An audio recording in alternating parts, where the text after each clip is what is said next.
நிறைய பேர் வந்து பருப்பை அவாய்ட் பண்ணுவாங்க. காரணம் இந்த பருப்பில் வந்து ரொம்ப கேஸ் உண்டு பண்ணுது இதை சாப்பிட்டா அப்படின்னு சொல்லிட்டு.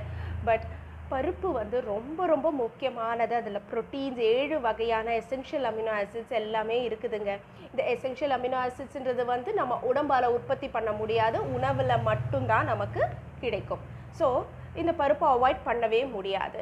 அப்படின்ன பட்சத்தில் என்ன பண்ணலான்னு பார்த்தீங்கன்னா, ரொம்ப கேஸ் ட்ரபிள் இருக்கிறவங்க வந்து பருப்புக்கு பதிலாக பாசிப்பருப்புக்கு மாறிடுங்க.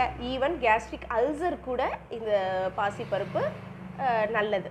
சரி, இன்னொரு டிப் அப்படின்னு பார்த்தீங்கன்னா, கண்டிப்பான முறையில் நீங்கள் பருப்பு சமைக்கிறதுக்கு முன்னாடி 15 to 20 மினிட்ஸ் ஆகுது அதை நல்லா ஊற வச்சிட்டிங்கன்னா இந்த பருப்பில் இருக்கிற டேனின் அப்படிங்கிற பொருள் வந்து ரிமூவ் ஆகிடும்.